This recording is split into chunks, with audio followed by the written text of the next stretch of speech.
दोस्तों, good news network के सत्य पथ कार्यक्रम को लेकर के निर्मल सिंह फिर से हाजिर है आपके सामने। तो लीजिए पेश है एक सुंदर गीत।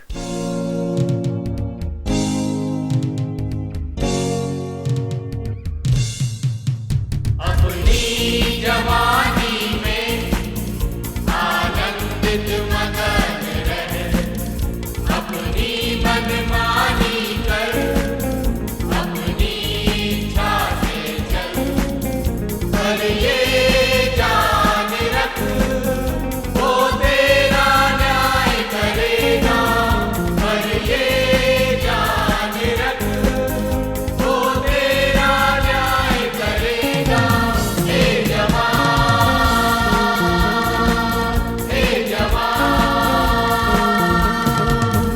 अपनी जवानी में आनंदित मगन रहे, अपनी मनमानी कर, अपनी इच्छा से चल, पर ये जान रख वो तेरा न्याय करेगा, पर ये जान रख वो तेरा न्याय करेगा। हे जवान, हे जवान,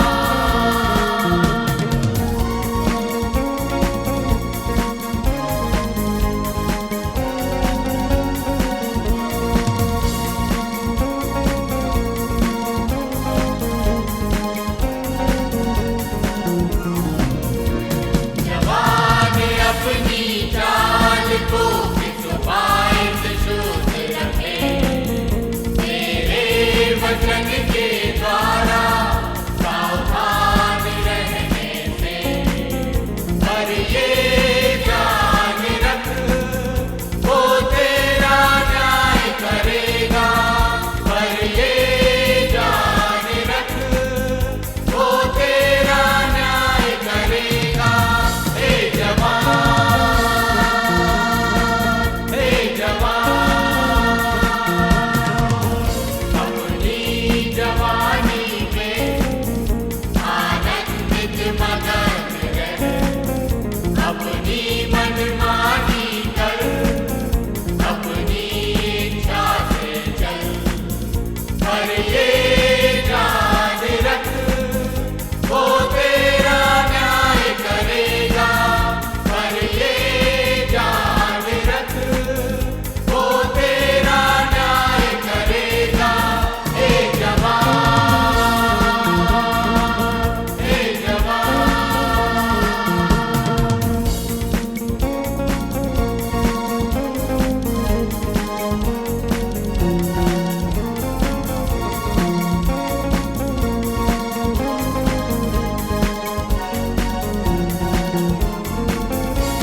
यदि हम वचन में हमेशा बने रहेंगे, तो सच ही जानेंगे, उसके चेले ठहरेंगे, सच को हम जानेंगे, सच हमें स्वतंत्र करेगा, सच को हम जानेंगे, सच हमें स्वतंत्र करेगा। हे जवान, हे जवान, अपनी जवानी में आनंदित मगन रहे, अपनी मनमानी कर, अपनी इच्छा से चल, पर ये जान रख वो तेरा न्याय करेगा, पर ये जान रख वो तेरा न्याय करेगा। हे जवान, हे जवान, हे जवान, हे जवान। जीवन के हर पग पर हमें कुछ ना कुछ तय करना पड़ता है, कुछ ना कुछ चुनना पड़ता है। वो पहला नन्हा कदम जो बचपन में आगे बढ़ा, वो हमारे चुनाव का ही परिणाम है। आगे चलकर हमारे जीवन साथी, मकान और व्यवसाय का चुनाव, यहां तक कि हमारी दिनचर्या भी हमारे ही चुनाव पर आधारित है। अनंत जीवन के संदर्भ में हमारा चुनाव क्या है और कितना विशिष्ट है, आइए सुनते हैं डॉक्टर जे.के. हेनरी को। उनके क्या विचार हैं इस संदर्भ में, कृपया सुने डॉक्टर जे.के. हेनरी को। आज का हमारा जो विषय है वो है चुनाव। पुराने नियम में एक पुस्तक है यहोशू की पुस्तक, और उसमें हमको वर्णन मिलता है अंतिम अध्याय में, 24वां अध्याय महत्वपूर्ण वर्णन है, जहां पर यहोशू ने वाचा के देश में पहुंचने के बाद इस्राएल के सारे मुख्य लोगों को इकट्ठा किया और उनको वो सारी बातें बताई जो इतिहास में परमेश्वर ने उनके लिए की थी। कैसे परमेश्वर ने उनको मिस्र की बंधुआई से छुड़ाया, कैसे परमेश्वर ने उनकी सहायता रास्ते भर की, और कैसे इस धनाढ्य देश में लाकर बसाया और उसका उनको मालिक बना दिया, जिसके लिए उन्होंने ना कुछ पैदा किया था, ना कुछ उगाया था, लेकिन सब कुछ परमेश्वर ने उनको सौंप दिया। लेकिन महत्वपूर्ण चुनाव लोगों को ये करना था, जो यहोशू ने 24वें अध्याय के 15वें पद में कहा है, जो इस प्रकार है, और यदि यहोवा की सेवा करनी तुम्हें बुरी लगे तो आज चुन लो कि तुम किसकी सेवा करोगे, चाहे उन देवताओं की जिनकी सेवा तुम्हारे पुरखा महानद के उस पार करते थे, और चाहे अमोरियों के देवताओं की सेवा करो जिनके देश में तुम रहते हो, परंतु मैं तो अपने घराने समेत यहोवा ही की सेवा करूंगा। तुमको जो चुनना है तुम चुन लो, और मैंने चुनाव कर लिया है कि मैं यहोवा ही की सेवा करूंगा। जीवन में हमको हर दिन कुछ ना कुछ चुनाव करना पड़ता है। मसलन हम ये चुनते हैं कि आज हम क्या खाएंगे, आज हम कैसे कपड़े पहनेंगे, आज हम किस किस से मिलेंगे और किस किस से हम नहीं मिलेंगे। और भी बहुत सी बातें हैं जिनका चुनाव हमको करना पड़ता है, लेकिन जीवन में इससे भी बड़े कुछ महत्वपूर्ण निर्णय होते हैं जिनके बारे में गंभीरता से चुनाव करना पड़ता है। जैसे अगर आपको विवाह करना है, अरेंज्ड मैरिज है, तो ये चुनाव करना पड़ता है कि किससे विवाह करें। अगर लव मैरिज है तो आपका चुनाव ज़रा सीमित हो जाता है, लेकिन अन्यथा आपको चुनना पड़ता है किससे करें और कब करें। आपको मकान बनाना है तो चुनाव करना है कि किस जगह ज़मीन खरीदी जाए, किस स्टाइल का मकान बनाया जाए। अगर व्यवसाय में रुचि रखते हैं और व्यवसाय करने की इच्छा है, चुनना पड़ता है कि कौन सा व्यवसाय अपनाया जाए और किस जगह व्यवसाय को प्रारंभ किया जाए। किस प्रकार के कौन से हमारे मित्र हों, किनको हम मित्र बनाएं, चुनना पड़ता है। और ये भी चुनना पड़ता है कि किनको हम मित्र नहीं बनाएंगे। लेकिन सबसे महत्वपूर्ण चुनाव वो होता है जो हम अपने आत्मिक जीवन के लिए करते हैं। ये चुनाव बहुत ही गंभीर विषय है। इस चुनाव पर हमारा उद्धार और हमारा अनंत जीवन निर्भर करता है। बहुत बार ऐसा होता है कि हम सही चुनाव करके और बहुत सही चलते चलते अचानक करीब पहुंचकर जिसका फल हमको मिलने वाला है, कुछ कर जाते हैं और चुनाव में कहीं गड़बड़ी कर जाते हैं, बदल जाता है हमारा निर्णय और उसका फिर खमियाजा हमको भुगतना पड़ता है। इसमें बहुत बार हमारी गलती यही होती है कि सही बात या सही कार्य का चुनाव करते करते हमने रास्ता बदल दिया, चुनाव बदल दिया, निर्णय बदल दिया। किसी कवि ने यह कहा है कि जितने शब्द कहे जा सकते हैं उनमें सबसे निराशाजनक जो शब्द है वो ये है कि ऐसा हो सकता था पर, ऐसा हो सकता था पर। यह सच भी है। मानव जीवन में सबसे निराशापूर्ण और त्रासदीपूर्ण बात यही है कि करीब करीब या लगभग हो ही गया था और नहीं हो पाया। इसका अर्थ है कि वो संभावना जो जन्म ले सकती थी उसने जन्म नहीं लिया।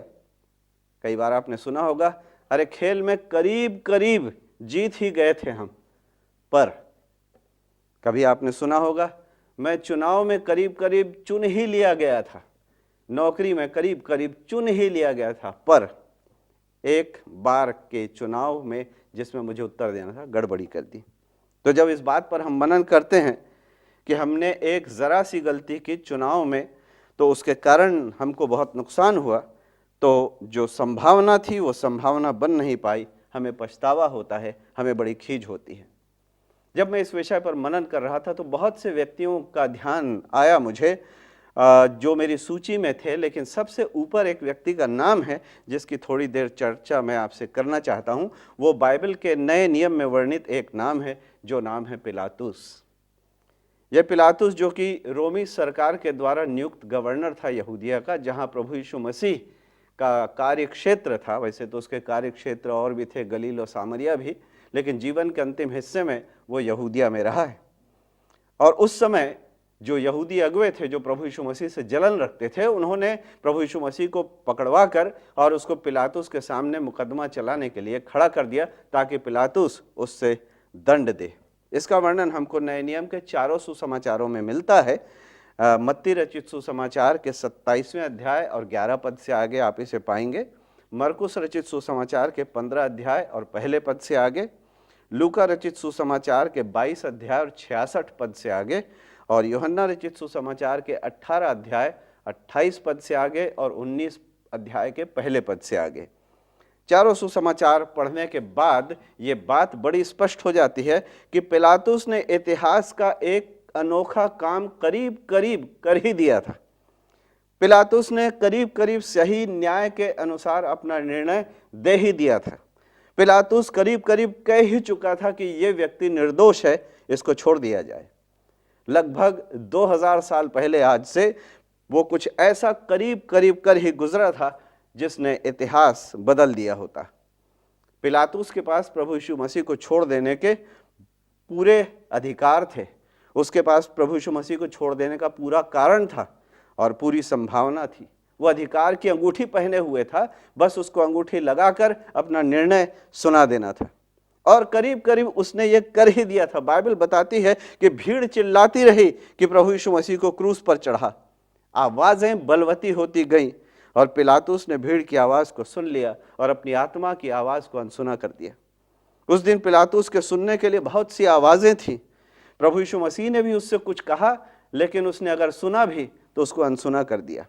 4 बार उसने प्रभु यीशु मसीह को छोड़ देने का निर्णय करीब करीब ले लिया था। यह चुनाव करीब करीब उसने 4 बार किया, लेकिन फिर वो बहक गया। उसने सजा देने के लिए प्रभु यीशु मसीह के बदले बरअब्बा नाम के एक अपराधी को उनके सामने किया कि इसको छोड़ दिया जाए, यह अपराधी है। लेकिन उन्होंने आवाज लगाई कि नहीं, प्रभु यीशु मसीह को दंड दिया जाए, अपराधी को, बरअब्बा को छोड़ दिया जाए। प्रभु यीशु मसीह को उसने कोड़े खाने के लिए खंबे से बंधवाया, लेकिन भीड़ उसको गलगथा पहुंचाने की पूरी तैयारी कर चुकी थी। पिलातुस ने संकेत दिया कि मैं इसमें कोई दोष नहीं पाता। भीड़ ने चिल्लाकर कहा कि तू व्यवस्था का उल्लंघन करता है। पिलातुस वैसे प्रभु यीशु मसीह से डरता भी था, लेकिन इसके बावजूद भी वो उसको छोड़ देना चाहता था। भीड़ ने कहा कि अगर तू ऐसा करता है तो तू कैसर का विरोध करता है, तू विश्वासघाती गिना जाएगा। पिलातुस की पत्नी, जिसने रात को स्वप्न देखा, उसको कहलवाया, उसके पास चिट्ठी भेजी कि इस व्यक्ति के, जो कि धार्मिक है, तू मामले में हाथ नहीं डालना, क्योंकि इसके कारण मैंने रात भर बहुत पीड़ा उठाई है, बड़ा दुख झेला है। लेकिन पिलातुस को अपनी कुर्सी प्यारी थी और इसलिए पत्नी की आवाज को भी उसने नहीं सुना। उस दिन पिलातुस ने समझौते की आवाज सुनी, उसने सुविधा की आवाज सुनी, उसने विवेक की आवाज सुनी। प्रभु यीशु मसीह की वो धीमी आवाज भी उसको सुनाई नहीं दी, जब प्रभु यीशु मसीह ने उससे कहा कि अगर तुझको अधिकार ऊपर से अर्थात ईश्वर की ओर से न दिया जाता तो तेरा मुझ पर कोई अधिकार नहीं होता। पिलातुस ने आकलन किया कि वो जिम्मेदारी से हाथ धो सकता है। एक बड़ा अजीब सा काम उसने किया उस समय कि उसने बर्तन में पानी मंगवाया और हाथ धो लिया। लेकिन चुनाव न करना भी एक चुनाव था। परमेश्वर के अनुग्रह की जगह उसने पानी का बर्तन मांगा। प्रभु यीशु मसीह को निमंत्रण देने के बदले उनको भेड़ियों को सौंप दिया कि उसको क्रूस पर चढ़ाए। यीशु की आवाज़ सुनने के बजाय उसने लोगों की आवाज़ सुनी। पर अब कहाँ है पिलातुस? अनंत काल तक वो अपनी बुराई से, अपने पाप से अपने हाथ धो नहीं पाएगा। कितने चुनाव जीवन में हमको करना पड़ते हैं। यहोशू ने बड़ा स्पष्ट कर दिया ये कहकर कि तुमको जो करना है करो, जिसकी उपासना करना है करो, मैं अपने घराने समेत यहोवा ही की अर्थात परमेश्वर की सेवा करूंगा। ये याद रखें कि अनंत के परिप्रेक्ष्य में एक सही चुनाव 10,000 गलत चुनावों से भी कहीं बेहतर होता है। और हमको और आपको ये सोचना है कि अनंत जीवन के संदर्भ में कौन सा चुनाव हम करें कि परमेश्वर के साथ अनंत जीवन व्यतीत करें।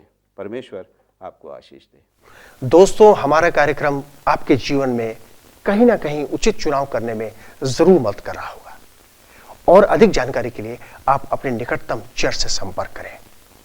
इसी के साथ निर्मल का नमस्कार।